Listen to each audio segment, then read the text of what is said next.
Okay, तो हम start करते हैं ट्रीटमेंट ऑफ पेप्टिक अल्सर। तो हमने लास्ट लेक्चर में देखा था कि वो अल्सर्स होते हैं, अल्सर्स क्या होता है, अल्सर्स के सिम्टम्स क्या होते हैं, फाइन। बट अगर हमें अल्सर को स्पेसिफिकली ट्रीट करना है तो हमें क्या करना पड़ेगा, एसिड प्रोडक्शन को स्टॉप करना पड़ेगा। लेकिन एसिड प्रोडक्शन को हम स्टॉप करेंगे कैसे? तो पहली चीज, उसके रिसेप्टर्स देखो जहां से एक्चुअल प्रोसेस इनिशिएट हो रही है एसिड प्रोडक्शन की। दूसरी चीज, आप प्रोटॉन पंप को देखो जो एक्टिवेट होने के बाद H+ आयंस को रिलीज कर देता है।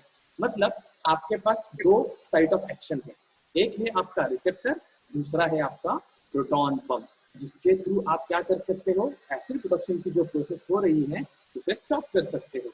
और इस इमेज में लास्ट में आपको एक चीज दिखाई देगी, प्रोस्टाग्लैंडिन रिसेप्टर, बट इसके बारे में मैंने तो अभी तक बात की ही नहीं है, वो आपका सस्पेंस है और लास्ट स्लाइड में आपको पता चलेगा एक्चुअली वो काम क्या करता है।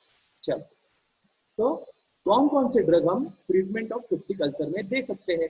तो पहली कैटेगरी है H2 antihistaminics, then proton pump inhibitor, then prostaglandin analogue, anticholinergics, ulcer protectives and anti H pylori drugs.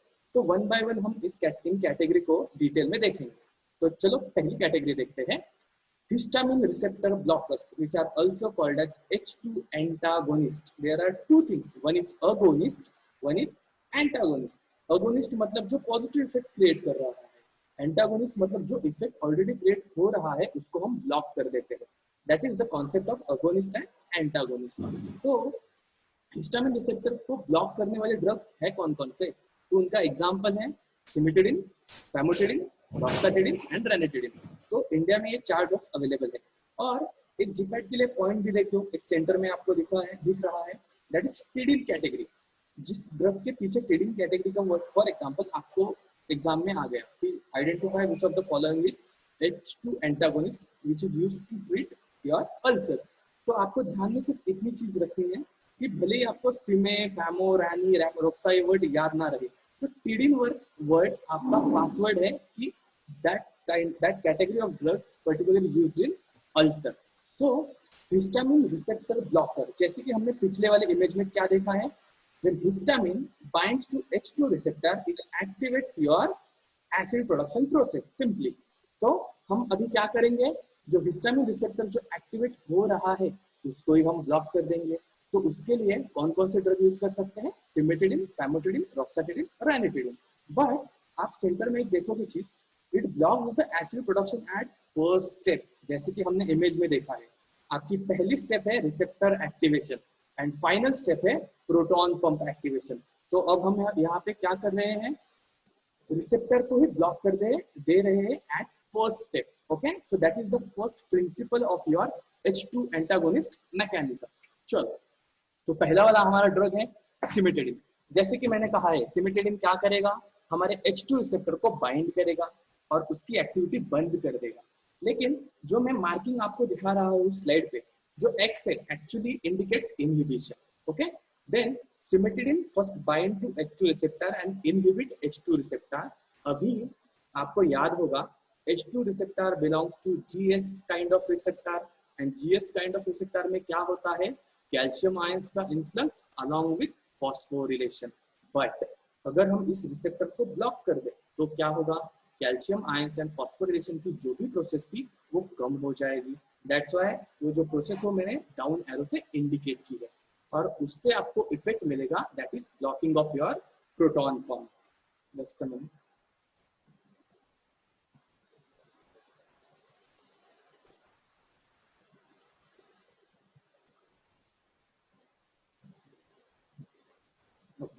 तो फाइनली आपको क्या इफेक्ट मिला कि आपका प्रोटॉन पंप बंद हो चुका है, जिसकी वजह से आपका जो एसिड प्रोडक्शन का प्रोसेस था वो पूरी तरह से बंद हो गया। Then we will discuss its pharmacokinetic behaviour. अभी फार्माकोकाइनेटिक में क्या होगा, absorption, distribution, metabolism, excretion and duration of action simply. तो ये drug near about 6 to 80% blood में एब्जॉर्ब हो जाता है and it can cross the placenta but it having the poor blood brain barrier penetration capacity। मतलब अगर वो placenta को क्रॉस कर सकता है और ब्लड ब्रेन बैरियर को थोड़े बहुत अमाउंट में अगर क्रॉस कर पा रहा है तो इसका मीनिंग उसका distribution all over the body wide है। देन मेटाबॉलिज्म, स्पेसिफिकली आपका जो लिवर है वो 90% से ज्यादा ड्रग को मेटाबोलाइज कर देता है। तो लिवर में एक स्पेसिफिक एंजाइम की कैटेगरी है, उसको हम कहते हैं साइटोक्रोम P450। किसी को पता है कि साइटोक्रोम P450 450 स्टैंड मतलब उसका मीनिंग क्या है 450 का? Anybody notes? सोचो, साइटोक्रोम P450, बट व्हाई 450? अब okay, I will give you hint. UV visible spectrophotometry आपका अभी चैप्टर चल रहा है, इससे आप लिंक कर सकते हो, इसमें इसका कोरिलेशन छुपा हुआ है। बताओ, बोलो।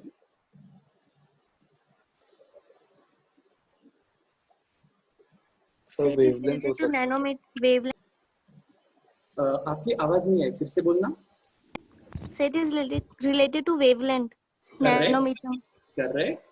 एंड देखो यहाँ पे क्या हो रहा है, आपका जो साइटोक्रोम जो कंपाउंड है एक्चुअली वो 450 पे लैम्बडा मैक्स दिखा देता है, मतलब उसकी जो लैम्बडा मैक्स वैल्यू है वो है 450। दैट्स व्हाई उसका टोटल नेम बनता है cytochrome P450। Okay, and this is the major category of enzyme which is located on each and every cell of your body to metabolise drug. मतलब जो भी external component अगर कोई receptor को bind करता है आपके सेल के ऊपर, तो उसको मेटाबोलाइज करने का काम बनता है cytochrome. Then this drug is specifically excreted in urine, और एक बार ये टैबलेट आपको दे दी तो आपको duration of action total 24 hours तक मिलेगा। सो that is the effect of your cimetidine. Okay, चलो नेक्स्ट। बट इधर तो कोई तो साइड इफेक्ट होगा ही, तो देखते हैं माइल्ड में क्या है। Headache, dizziness, dry mouth, rashes and ball upset, ये है नॉर्मल साइड इफेक्ट। बट मैंने आपको ऊपर रेड लाइन में एक चीज बताई है, वो क्या है कि नो मेजर साइड इफेक्ट, मतलब एट नॉर्मल डोसेस ले रहे हो तो कोई प्रॉब्लम नहीं। बट अगर आप डॉक्टर के कंसर्न के बिना खुद के मर्जी से बहुत लॉन्ग टर्म पीरियड तक अगर ये ड्रग लोगे तो क्या होगा? It will lead to gynaecomastia, loss of libido, impotency, temporary decrease in sperm count. मतलब जो मेल कैरेक्टर है, जो सेक्सुअल फीचर्स बताते हैं, उन सब कैरेक्टर्स पे क्वेश्चन मार्क आ जाए, क्योंकि वहां से वो सारे फीचर्स डिसअपियर होना स्टार्ट हो जाएंगे। That is nothing but anti androgenic action. ये है इसका मेजर साइड इफेक्ट, और ये जेपैट में पूछा जाता है कि आपके पास अगर एंटी अल्सर ड्रग है, उसमें से भी कौन सा H2 एंटीहिस्टामिनिक्स है, तो उसका मेजर साइड इफेक्ट कौन सा हो सकता है अगर आप लॉन्ग टर्म यूज में लेते हो? तो उसका आंसर है एंटी एंड्रोजेनिक एक्शन। ठीक है, चलो नेक्स्ट, इंटरैक्शन। अभी सिमेटिडिन के ब्रैकेट में मैंने चीज लिखी है, वो क्या है? Imidazole ring. अभी आपने अगर हेटेरोसाइक्लिक कंपाउंड पढ़ा होगा तो आपको ध्यान में होगा, इमिडाजोल का स्ट्रक्चर मैंने नीचे दिया हुआ है। तो आपका जो सिमेटिडिन का पूरा स्ट्रक्चर है उसमें एक बेसिक रिंग प्रेजेंट है, वो है आपकी इमिडाजोल रिंग। जीपैट में कैसे पूछा जाता है पता है?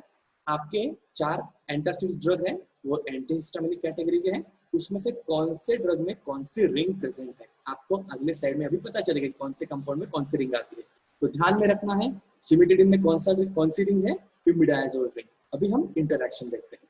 Basically your cimetidine blocks cytochrome P450। अभी यहाँ से आपको क्या समझ में आएगा कि साइटोक्रोम P450 क्या करता है? ड्रग्स का मेटाबॉलिज्म करता है। लेकिन अगर सिमेटिडिन ने इस साइटोक्रोम P450 को ही ब्लॉक कर दिया तो आपके बॉडी में जो ड्रग आप ले रहे हो दूसरे कौन से भी फॉर एनी अदर डिसीज, तो उनका बॉडी में एक्यूमुलेशन बढ़ेगा। मेटाबॉलिज्म तो हो नहीं रहा है, तो एक्यूमुलेशन से क्या होगा? आपको टॉक्सिसिटी होगी। तो ये कौन कौन से ड्रग का मेटाबॉलिज्म इनहिबिट कर सकता है? Theophylline, phenytoin, carbamazepine and metronidazole. तो ये 4 स्पेसिफिक ड्रग है कि इनका मेटाबॉलिज्म ये ड्रग इनहिबिट कर सकता है। दूसरी बात, this drug decreases the absorption of ketoconazole due to reduced gastric acidity. इससे आपको क्या समझ में आएगा? पहली चीज, आप कीटोकोनाजोल के स्टेटमेंट को समझो। Absorption of ketoconazole decrease due to reduce gastric acidity, मतलब लो पीएच वैल्यू पे कीटोकोनाजोल का जो एब्जॉर्प्शन का जो पैटर्न था वो पूरी तरह से बदल गया। जैसे कि मैंने कहा है लाइट डिसॉल्व इन लाइट, अगर आप एसिड में एसिड को डालोगे तो कोई प्रॉब्लम नहीं, लेकिन एसिड को बेस में डालोगे तो क्या होगा? वहां पे आयोनाइजेशन होगा।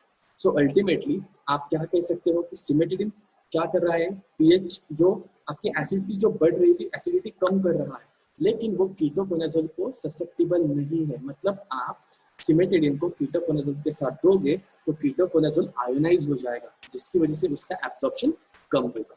So that is the impact of cimetidine on ketoconazole. But tell me, what is the category of ketoconazole? Anybody? Antifungal. Correct. Antifungal. Correct. So azole category जो भी है वो most of the time आपके antifungal category में आती है. तो ये हो गया आपका एक GPAT का point. Okay. And last and very important point, that is the direct straightforward question. Antacids decreases absorption of all H2 blockers. ध्यान में रखना है पॉइंट कि एंटासिड्स की एक ड्रग रीइंटरेक्शन होती है आपके H2 ब्लॉकर्स के साथ, जिसकी वजह से उसका एब्जॉर्प्शन कम हो जाता है. तो एक जीपैट के लिए डायरेक्ट पॉइंट है. नेक्स्ट, हिस्टामिन रिसेप्टर ब्लॉकर्स में दूसरा ड्रग है रेनिटिडिन. उसके अंदर कौन सी रिंग प्रेजेंट है? फ्यूरान रिंग प्रेजेंट है.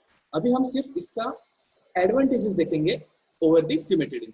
It is 5 times more potent than cimetidine. That is the first advantage. Then there is no anti-androgenic action. मतलब वहाँ पे loss of libido, impotency ऐसी चीजें नहीं होगी. Means उसको overall हम कहेंगे no effect on male sexual function or gynecomastia. Then there is less inhibition of hepatic enzymes. जैसे कि cimetidine में हमने क्या देखा था? वो साइटोक्रोम P450 एंजाइम को ब्लॉक कर रहा था, लेकिन हमने क्या किया? उस ड्रग को मॉडिफाई कर दिया, जिसकी वजह से हमें एक एडवांटेज मिला, less inhibition of hepatic enzyme. तो टॉक्सिसिटी कम हो गई एंड माइल्ड साइड इफेक्ट. मतलब यहाँ पे ज्यादा डेंजरस चीज नहीं है. तो आपको ध्यान में रखना है, आप अगर मार्केट से एंटासिड ओवर द काउंटर ले रहे हो, वो भी H2 एंटागोनिस्ट, तो सिमेटिडिन लेना नहीं है. उससे अच्छा प्रेफर कर सकते हैं हम रेनिटिडिन. चलो next is famotidine which contain thiazole ring. And अभी जो व्हाइट मार्किंग्स आपको राइट हैंड साइड में दिख रही है वो तो कॉमन फीचर्स है, लेकिन इसके एडवांटेज एडेड पॉइंट्स क्या है? It is 5 to 8 times more potent than ranitidine. पिछला वाला देख लो, रेनिटिडिन कितना है? 5 times more potent than cimetidine. But your famotidine is 5 to 8 times more potent than ranitidine and it is 70% जो इसका एक्सक्रीशन है वो किडनी थ्रू होता है. And last one, this drug used to treat ZE syndrome, which is also known as Zollinger-Ellison syndrome. Direct point for GPAT. अभी इसका meaning क्या है वो अगले स्लाइड में आपको पता चलेगा. ठीक है, चलो नेक्स्ट है रोक्साटिडिन. व्हाइट जो भी स्टेटमेंट है वो कॉमन पॉइंट है. इसमें एडेड पॉइंट क्या है? 2 times more potent than ranitidine and long duration of action. That is the added advantage of your roxatidine. और उसमें कौन सी रिंग प्रेजेंट होती है? पाइपेरिडिन रिंग प्रेजेंट होती है. तो अभी तक हमने 4 ड्रग्स देखे. Roxatidine contain piperidine ring, famotidine contain thiazole ring, ranitidine contain furan ring and cimetidine contain imidazole ring.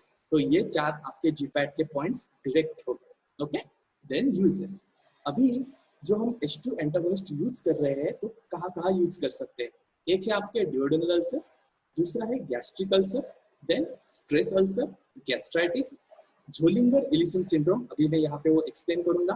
Then GERD, gastroesophageal reflux disease, then prophylaxis of aspiration pneumonia, and last one urticaria. अभी मैंने बात की peptic ulcer और आपको सिर्फ एक चीज बता दी थी कि वो स्टमक से रिलेटेड होता है. अभी एक एडेड चीज बताता हूँ. पेप्टिक अल्सर्स में आपके 2 टाइप होंगे. एक तो अगर स्टमक में होगा तो उसको हम कहेंगे गैस्ट्रिक अल्सर, अगर वो ड्यूडेनम में होगा तो उसको हम कहेंगे ड्यूडेनल अल्सर, और कलेक्टिवली हम इनको कहेंगे peptic ulcer. Okay, then your stress ulcer. अभी स्ट्रेस अल्सर्स कहाँ पे डेवलप होते हैं?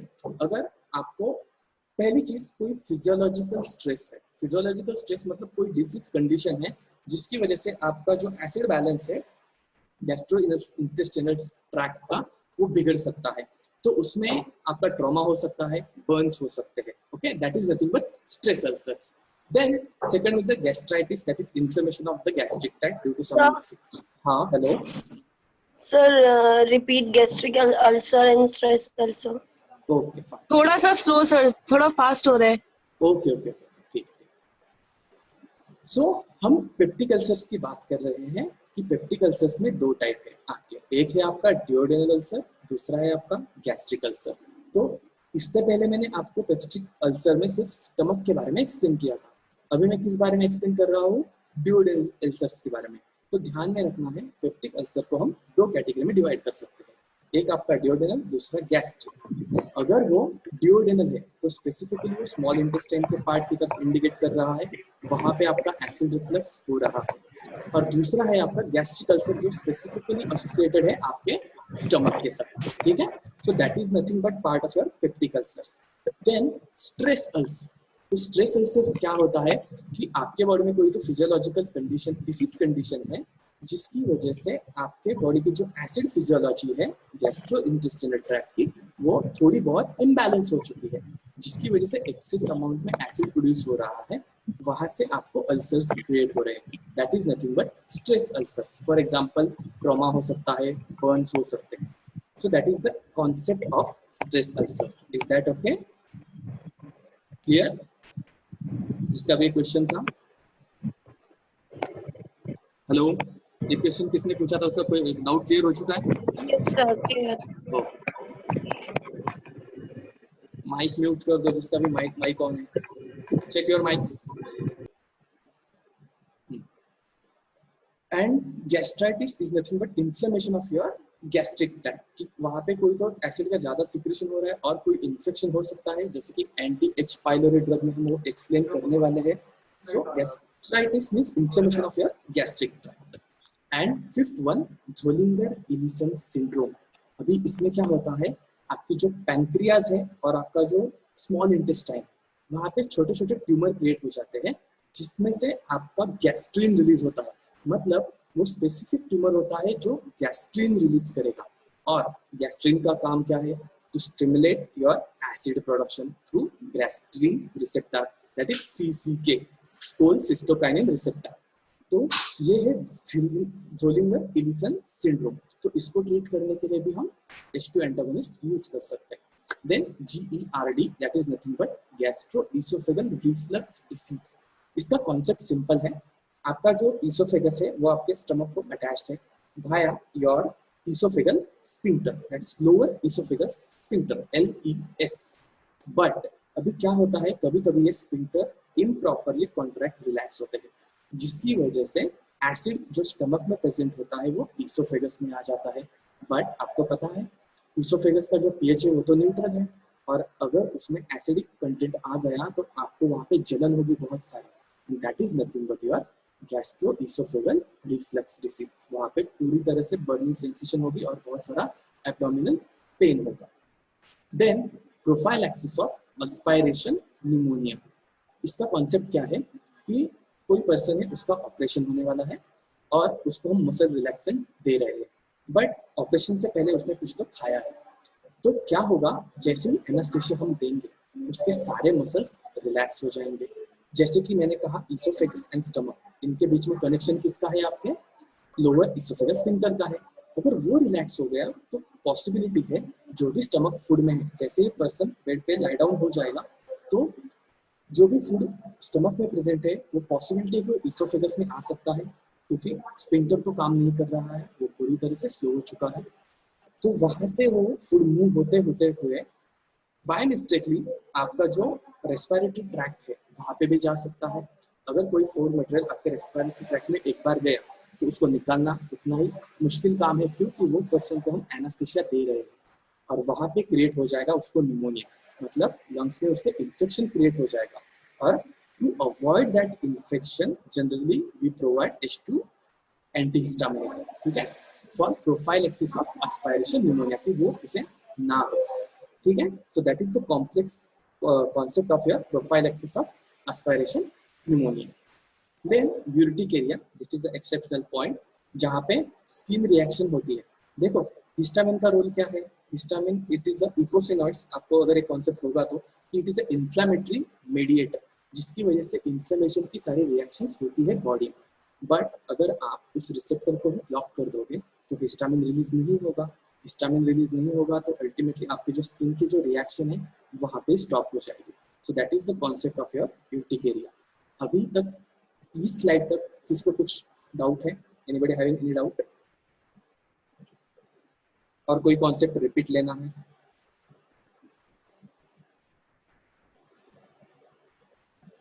No doubt?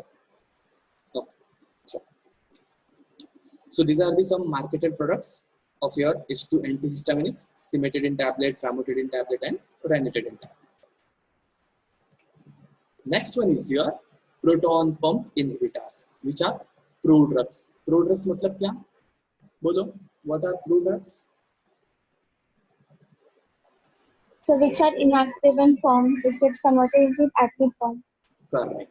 So आपको एक चीज यहाँ पे ध्यान में रखनी कि प्रोटॉन इनहिबिटर जितने भी प्रोटॉन पंप इनहिबिटर हम जितने भी आगे डिस्कस करेंगे, ये ऑल आर प्रोड्रग्स. मतलब वो बॉडी के बाहर इनएक्टिव है, लेकिन जैसे ही वो बॉडी के अंदर आ जाते हैं उनका कुछ ना कुछ एक केमिकल कंपाउंड क्रिएट हो जाता है जो एक्टिव फॉर्म होता है, जिसकी वजह से हमें फार्माकोलॉजिकल इफेक्ट मिलने वाला है. तो आपके जो प्रोटॉन पंप इनहिबिटर्स है वो स्पेसिफिकली आपके प्रोटॉन पंप पे ही एक्ट करेंगे, वहां पे उनका रिसेप्टर के साथ कोई लेना देना नहीं है.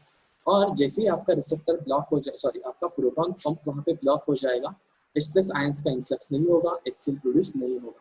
That is the basic mechanism involved in proton pump inhibitor action. चलो ड्रग्स देखते हैं. तो प्रोटॉन पंप इनहिबिटर्स का जो बेसिक स्टेटमेंट है वो क्या है? It blocks the acid production at last. देखो चलो मेन इमेज में जाते हैं. यहाँ पे क्या देखा था हमने? फर्स्ट इमेज में हमारे रिसेप्टर्स थे, okay, that is your first step. And last step क्या थी हमारी? प्रोटॉन पंप, जहाँ से H+ आयंस का इन्फ्लक्स होता है. तो अभी हम जो प्रोटॉन पंप देख रहे हैं तो हमने उसका स्टेटमेंट क्या दिया? It blocks the acid production at last step. Okay, और उसका एग्जांपल क्या है? Omeprazole, rabeprazole, esomeprazole, lansoprazole and pantoprazole. मतलब आपको यहाँ पे फिर से एक हिंट मिल गई है प्राजोल कैटेगरी. अगर आपको एग्जाम में पूछा जाता है प्राजोल कैटेगरी के ड्रग कौन से कैटेगरी के अंडर आते हैं, मेन डोमेन क्या है, तो they are proton pump inhibitors. तो सेकंड क्लू आपको मिल गया. ठीक है, चलो मैकेनिज्म ऑफ एक्शन देखते हैं. सो इसका जो प्रोटोटाइप है वो है आपका omeprazole, which contain Benz imidazole ring. अभी वो मैंने यहाँ पे नहीं दिया है. तो बेंज इमिडाजोल वो नाम ही बता रहा है, उसमें बेंजीन रिंग है और इमिडाजोल रिंग है, दोनों फ्यूज होके बना रहे हैं बेंज इमिडाजोल. ठीक है. अभी आपका जो ओमेप्राजोल है वो बॉडी से बाहर तो इनएक्टिव है, लेकिन जैसे ही वो बॉडी के अंदर जाता है तो at low pH it gets converted into two forms. One is sulfenic acid, another one is sulfenamide. लेकिन ये प्रोसेस हो कहाँ रही है? ये तो सारी प्रोसेस हमारी पैराइटल सेल के अंदर हो रही है. और ये जो दो कंपोनेंट है sulfenic acid and sulfenamide, they will block your proton pump and there will and उसके बाद आपका जो एसिड प्रोडक्शन का जो भी प्रोसेस था वहां पे स्टॉप हो जाता है. और यही मैकेनिज्म अदर जो भी ड्रग है उनको लागू होता है. चलो देखते हैं. तो प्रोटॉन पंप इनहिबिटर्स के स्पेशल फीचर्स क्या है? All proton pump inhibitors are administered orally in enteric coated form to protect them from molecular transformation in acidic gastric juice. पहले मैं इसको समझा देता हूँ, फिर मेरा क्वेश्चन है आप सबसे. आप ओमेप्राजोल अगर टैबलेट ले रहे हो तो वो एंटेरिक कोटेड फॉर्म में ही होगी. क्यों होगी? क्योंकि अगर वो स्टमक में जाती है तो स्टमक का जो एसिडिक का जो pH है वो उसको डिग्रेड कर देगा, और जो डिग्रेडेड कंपोनेंट है वो आपको यूजफुल नहीं है. करेक्ट. तो अभी मुझे बताओ कि एंटेरिक कोटिंग हम क्यों देते हैं?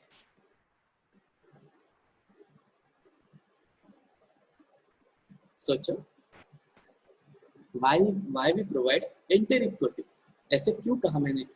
हमें तो एसिडिटी कम करनी है ना, तो एंटेरिक कोटिंग हम क्यों देंगे?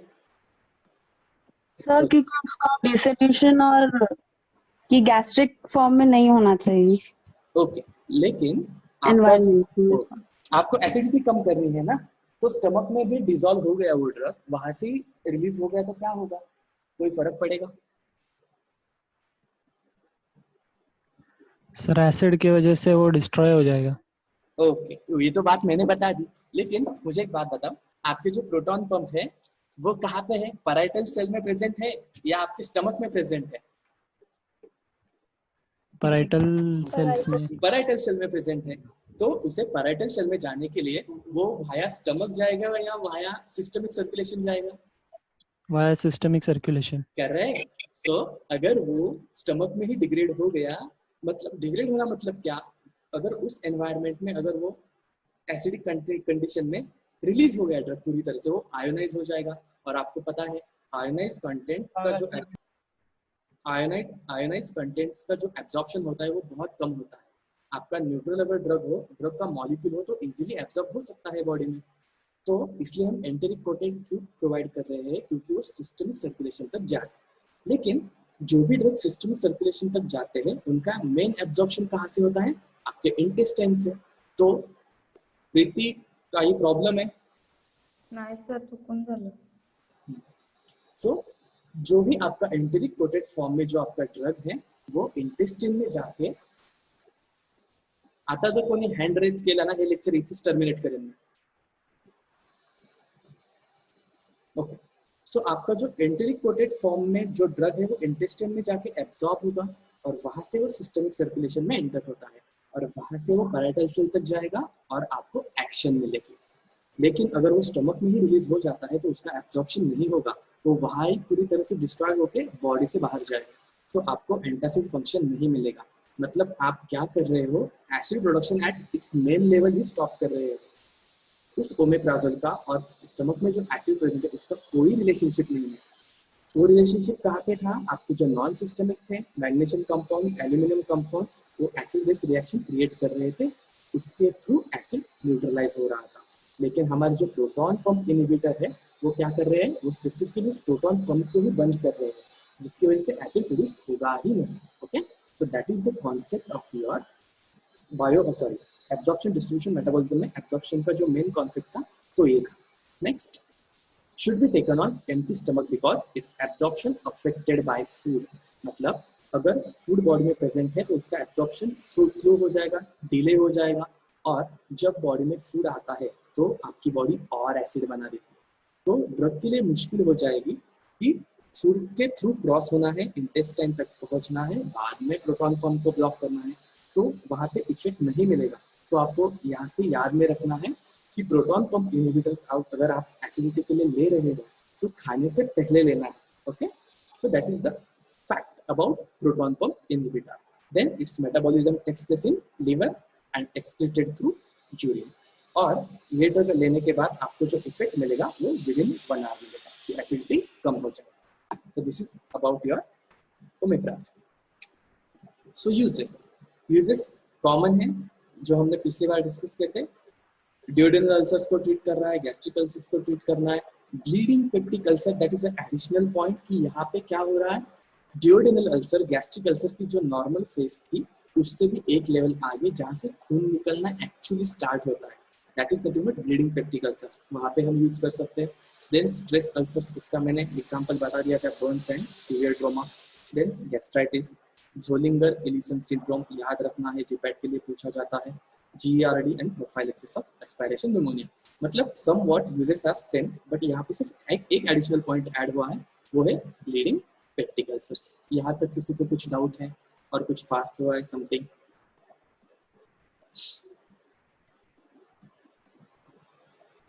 No doubts? Hello sir.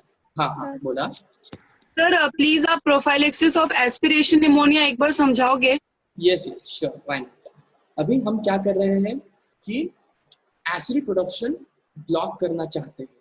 क्यों ब्लॉक करना चाहते हैं उसका रीजन मैं आपको अभी बताता हूँ। अगर किसी पर्सन का ऑपरेशन हमें करना है तो उसको हम एनेस्थीसिया देंगे। एनेस्थीसिया देने के बाद उसके बॉडी के सारे जो मसल्स हैं वो रिलैक्स हो जाएंगे।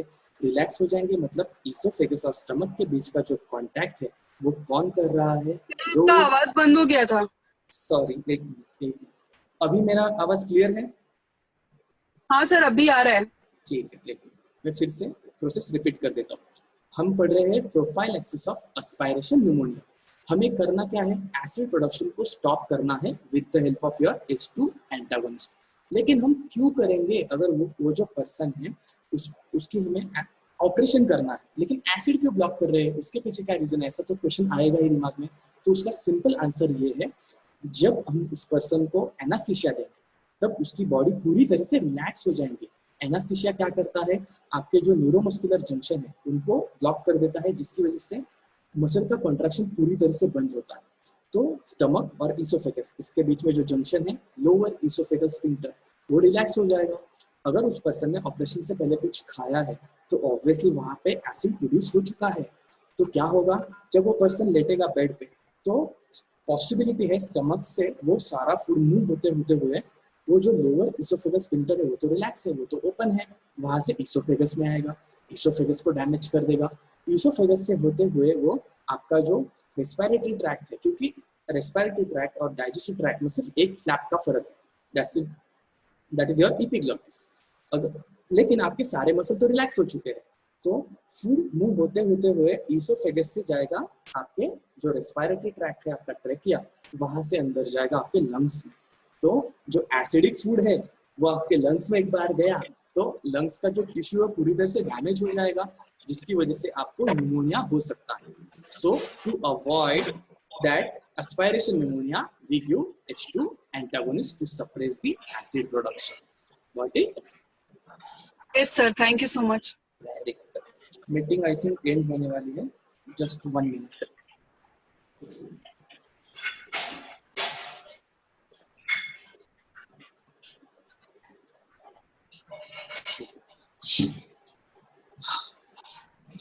Next slide.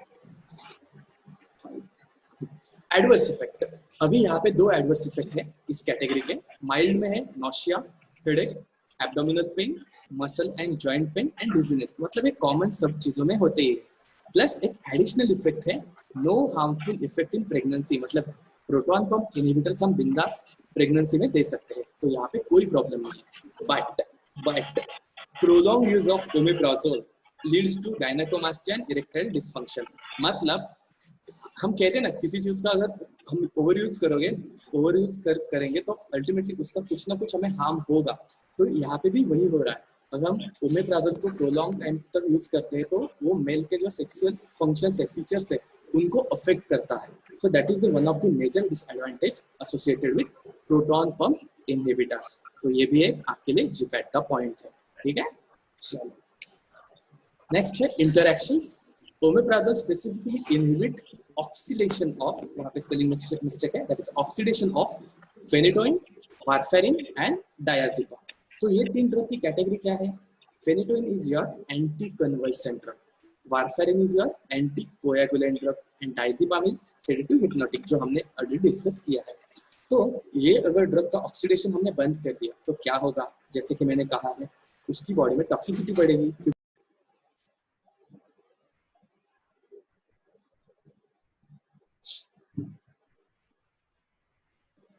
ठीक है, तो हम बात कर रहे थे ओमेप्राजोल के मेटाबॉलिज्म की और इंटरेक्शन की, कि ओमेप्राजोल क्या कर रहा है, आपके फेनिटोइन, वारफेरिन एंड डायazepam, ये 3 ड्रग का जो मेटाबॉलिज्म है उनको इनहिबिट कर रहा है, जिसकी वजह से क्या हो सकता है, आपके बॉडी में टॉक्सिसिटी हो सकती है।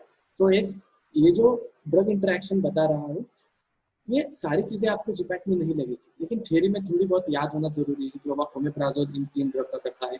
आपको बहुत सारे ड्रग्स आगे आने वाले हैं, सो मैं उसकी ट्रिक भी आपको बता दूंगा कि कौन से ड्रग के साथ कौन से ड्रग को आपको रखना है। तो सारे ड्रग्स आपको याद रखने की जरूरत नहीं। फिलहाल तो हम इतना तो जान सकते हैं कि फेनिटोइन की कैटेगरी क्या है, एंटी कन्वल्सेंट, वारफेरिन क्या करता है, एंटी कोएगुलेंट, डायazepam हमने पढ़ा है सेडेटिव हिप्नोटिक। तो ये जो 3 ड्रग है, इनका जो ऑक्सीडेशन कौन इनहिबिट कर सकता है, हमारे प्रोटॉन पंप इनहिबिटर, उसका एग्जांपल है ओमेप्राजोल। और इसमें कौन सी रिंग प्रेजेंट होती है, बेंज इमिडाजोल रिंग। लास्ट में फिर से मैंने एक जिपैट की हिंट दे दी है आपको, clarithromycin which is an antibiotic, it inhibit metabolism of omeprazole. अगर मेटाबॉलिज्म ओमेप्राजोल का इनहिबिट हो गया तो आपको पता ही है, कोई ड्रग अगर दूसरे ड्रग का मेटाबॉलिज्म इनहिबिट करेगा तो उसका एक्यूमुलेशन बढ़ेगा, जिसकी वजह से आपको टॉक्सिसिटी होगी। सो that is a direct point. चलो नेक्स्ट। सो प्रोटॉन पंप इनहिबिटर्स में हमने उसका प्रोटोटाइप तो डिस्कस कर लिया है। प्रोटोटाइप कौन था हमारा, ओमेप्राजोल। तो उसके साथ दूसरे कौन कौन से है, इस ओमेप्राजोल, उसका फीचर क्या है, high oral bioavailability in comparison to omeprazole. Then your lansoprazole, it is more potent than omeprazole. Then rabiprazole, which is fastest acting acid suppressing agent, मतलब सबसे अगर किसी की स्पीड हम कंपेयर करें तो सबसे फास्ट कौन एक्ट करेगा, हमारा rabiprazole। And next one is a pantoprazole which is more acid stable, मतलब आप स्टमक में जाने के बाद भी हम एंटरी कोटिंग तो प्रोवाइड कर रहे हैं, लेकिन सबसे ज्यादा स्टेबिलिटी बात करें तो है हमारा pantoprazole. So these are your proton pump inhibitors. और यहाँ पे और एक GPAT का पॉइंट है, which one is the fastest acting antacid? That is nothing but your rabiprazole. So these are some marketed products: omeprazole, lansoprazole, and rabiprazole. Next category is your prostaglandin analog. अभी last lecture में मैंने कहा था आपके stomach में दो चीजें होती है, एक होता है आपका डिफेंसिव फैक्टर, एक होता है आपका एग्रेसिव फैक्टर. दोनों मिला के एक दूसरे की मदद करते हैं कि कैसे भी करके हमें फूड को डाइजेस्ट करना है. तो डिफेंसिव फैक्टर में एक और चीज है प्रोस्टाग्लैंडिन. में तभी भी लास्ट स्लाइड में मेंशन किया था, बहुत सारी चीजें मेंशन की थी, लेकिन उसमें एक चीज है प्रोस्टाग्लैंडिन. उसमें दो प्रोस्टाग्लैंडिन है, प्रोस्टाग्लैंडिन E2, प्रोस्टाग्लैंडिन I2. अभी आपका सस्पेंस एक्चुअली यहाँ पे रिलीज होने वाला है. जो मैंने पिछले स्लाइड में कहा था, पहले ही स्लाइड में, कि प्रोस्टाग्लैंडिन रिसेप्टर वहाँ पे मेंशन किया है, लेकिन मैं लास्ट में एक्सप्लेन करूंगा. तो देखो, हमें क्या करना है, एसिड को कम करना है.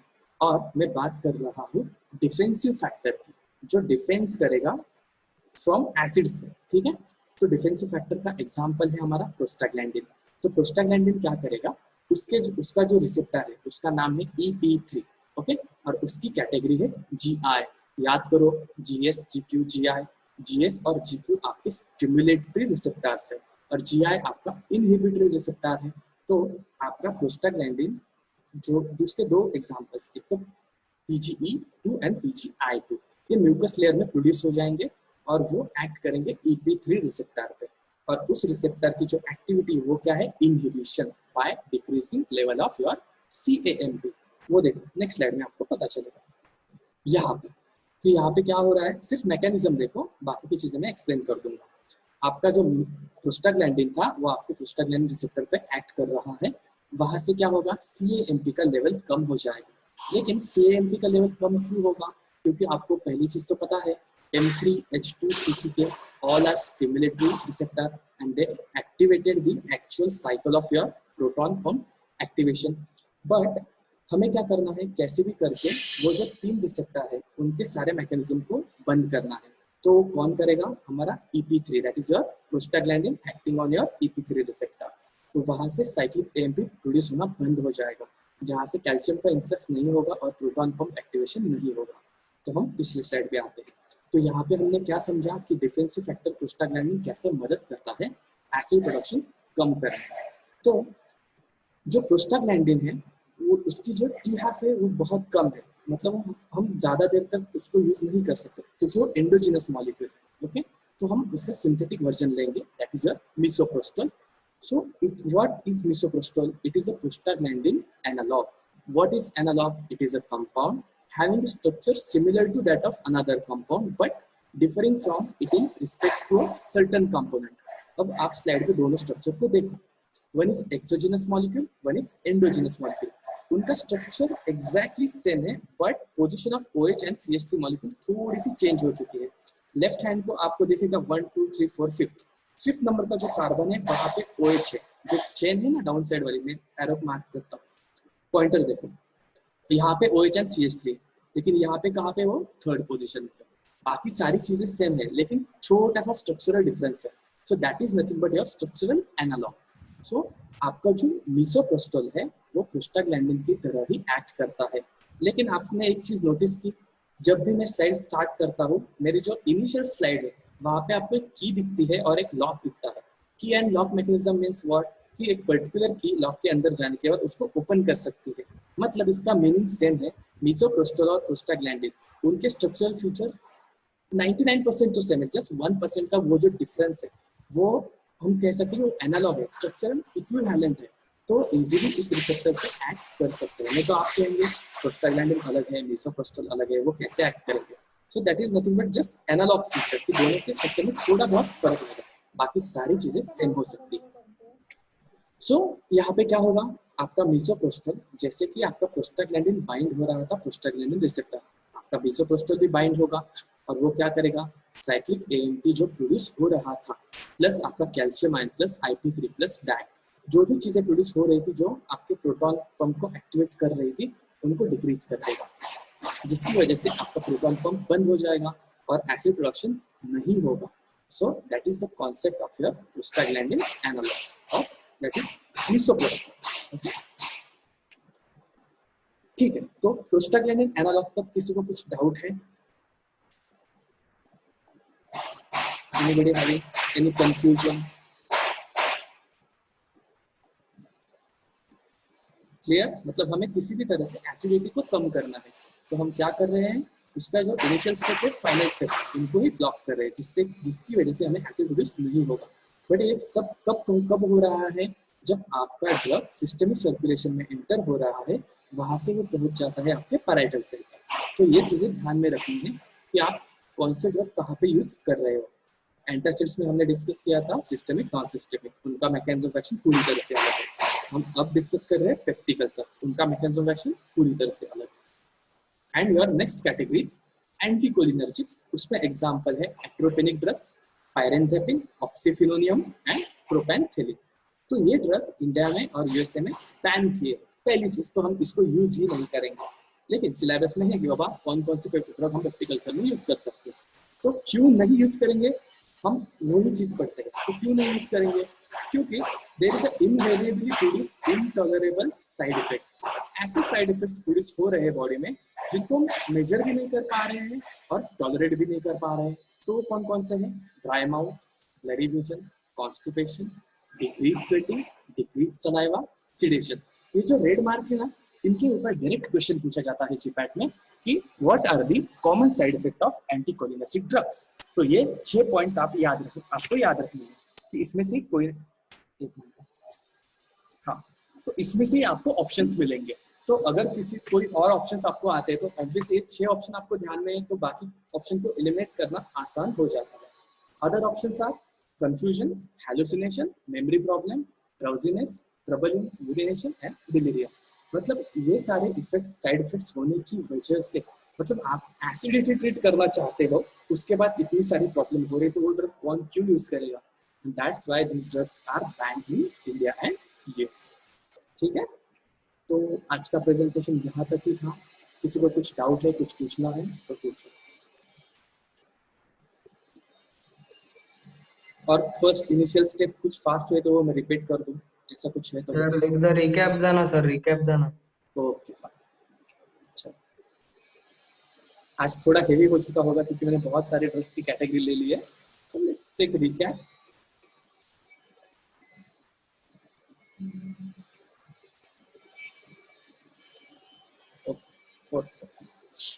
अभी हमें क्या करना है, अल्सर्स को कैसे ही करके ट्रीट करना है। ओके, तो हमें पता है, पहली तो एक चीज हमने पहले पढ़ ली कि बाबा व्हाट इज एसिड प्रोड्यूस कैसे होता है।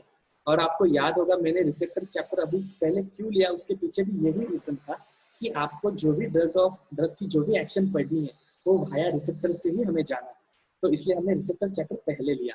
तो अभी हमें सेल पे क्या दिख रहा है, there are receptors associated with acetylcholine, histamine, gastrin and prostaglandin. तो ये है आपकी पहली स्टेप जहाँ से एसिड प्रोड्यूस हो सकता है। दूसरी फाइनल स्टेप है आपका प्रोटॉन पंप, जहाँ से H+ आयंस का रिलीज होगा और एसिड प्रोड्यूस होगा। तो हम पहली कैटेगरी में क्या करेंगे, रिसेप्टर को ब्लॉक करने की कोशिश करेंगे। तो उसमें कौन कौन से ड्रग थे हमारे, हिस्टामिन रिसेप्टर ब्लॉकर, उसमें 4 ड्रग है, सिमेटिडिन, फैमोटिडिन, रैनिटिडिन, ब्रोक्साटिडिन। और टिडिन कैटेगरी क्या कहती है, दीज आर H2 एंटागोनिस्ट, वो तो उसका क्लू था। तो इस ड्रग का मैकेनिज्म क्या था, सिंपल मैकेनिज्म, जैसे उसका नाम उसका mechanism. Cimetidine blocks histamine receptor located on your parietal cell, जिससे कि क्या होगा, H2 रिसेप्टर की कैटेगरी है GS, और GS कैटेगरी में क्या होता है, कैल्शियम आयंस का इन्फ्लक्स अलॉन्ग विद फॉस्फोरिलेशन। तो हम उसको अगर ब्लॉक कर देते हैं तो क्या होगा, उसकी क्वांटिटी कम हो जाएगी, जिसकी वजह से प्रोटॉन क्रम का जो एक्टिवेशन था वो बंद हो जाता है। So that is the mechanism of action for all histaminic receptor blockers. ठीक है, तो उसके साइड इफेक्ट क्या है, माइल्ड में तो सब में headache, dizziness, dry mouth, rashes, bowel upset, ये मेजरेबल है। बट लॉन्ग टर्म यूज करोगे अननेसेसरी उस ड्रग का तो क्या होगा, anti androgenic action. Androgens are male sex hormones. Anti androgenic means acting against male sex hormones. अगर उसके अगेंस्ट ये ड्रग एक्ट करता है तो कौन कौन सी प्रॉब्लम हो सकती है, gynaecomastia, loss of libido, impotency and temporary decrease in sperm count. तो ये चीज ध्यान में रखनी है, that is an important point for your GPAT examination. Next, interaction. अभी सिमिटेडिन की बात कर रहा हूँ कि उसमें कौन सी रिंग प्रेजेंट है, इमिडाजोल रिंग प्रेजेंट है, और ये ड्रग किसको ब्लॉक करता है, साइटोक्रोम एंजाइम्स को। बट आपके जो साइटोक्रोम एंजाइम्स है उनका काम क्या है, आपके बॉडी में कोई भी एक्सटर्नल सब्सटेंस आता है और सेल को बाइंड करता है तो उसका मेटाबॉलिज्म करता है। तो ये ड्रग कौन कौन से ड्रग का मेटाबॉलिज्म करता है, थियोफाइलिन, फेनिटोइन, कार्बामाजेपिन, मेट्रोनिडाजोल, ये सारे ड्रग हमें सिलेबस में है और आगे आने वाले हैं। तो ठीक है, अभी के लिए ध्यान में रखने के लिए ठीक है, theophylline, phenytoin, carbamazepine, metronidazole. And this drug also decreases absorption of ketoconazole. मतलब क्या कर रहा है, वो दूसरे ड्रग का भी एब्जॉर्प्शन कम कर रहा है क्योंकि एसिडिटी की लेवल फ्लक्चुएट हो रही है। ठीक है, नेक्स्ट रेनिटिडिन। इसमें एडवांटेजेस, अभी सिमिटिडिन में जो भी प्रॉब्लम थे वो सारे रेनिटिडिन में सॉल्व हो चुके हैं। क्या था, it is 5 times more potent than cimetidine. Next, no anti androgenic action. इसका मीनिंग ये नहीं होता कि रेनिटिडिन रोज खा लो, उसके भी कुछ साइड इफेक्ट होंगे ना। Next, no effect on male sexual function, वो तो हो गया। Less inhibition of hepatic enzyme and mild side effect. ये सारे इफेक्ट्स आपको आगे जो भी ड्रग्स है उनमें कॉमन मिलेंगे, जस्ट हम एक्स्ट्रा फीचर्स लेंगे। एक्स्ट्रा फीचर्स में फैमोटिडिन में क्या है, 5 to 8 times more potent than ranitidine, and it is 70% excreted through kidneys. And this drug specifically used to treat ZE syndrome, that is Zollinger-Ellison syndrome. तो Zollinger-Ellison syndrome क्या होता है वो हम यूजेस में डिस्कस करेंगे। आपका रोक्साटिडिन, उसका फीचर क्या है, 2 times more potent than ranitidine and long duration of action. Uses, peptic ulcer में 2 टाइप के अल्सर, आपका डिओडेनम का अल्सर, दूसरा होता है गैस्ट्रिक का अल्सर। गैस्ट्रिक माने स्टमक, डिओडेनम आपका स्मॉल इंटेस्टाइन का पार्ट है। Then stress ulcers, gastritis, Zollinger Ellison syndrome, जिसमें क्या होता है, पैनक्रियास और आपकी जो स्मॉल इंटेस्टाइन है वहाँ पे कुछ ट्यूमर्स क्रिएट हो जाते हैं जो स्पेसिफिकली रिलीज करते हैं गैस्ट्रिन। और गैस्ट्रिन का काम क्या है, स्टिमुलेट एसिड प्रोडक्शन। अगर एसिड प्रोडक्शन होने लगा तो क्या होगा, आपको एसिडिटी की प्रॉब्लम होगी, वहाँ से अल्सर्स क्रिएट होंगे। To treat that situation, we use this category of drug.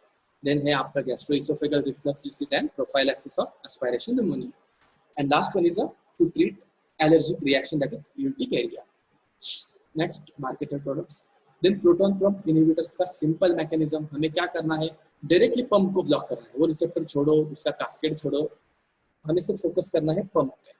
तो उसमें कौन कौन से ड्रग है, omeprazole, esomeprazole, lansoprazole, pantoprazole, rabeprazole. और उसका कोर स्टेटमेंट क्या है, blocks acid production at last step. सीधा क्वेश्चन आएगा जीपैट को, proton pump inhibitor blocks acid production at dash dash step, first, last, none of the above, all of the. So answer is last step.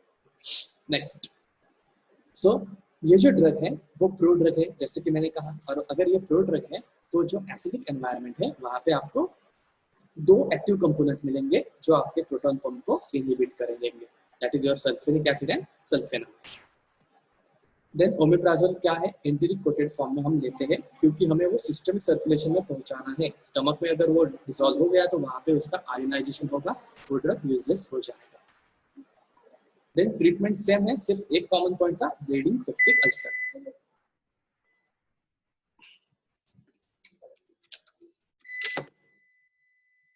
Am I audible? Light गेली।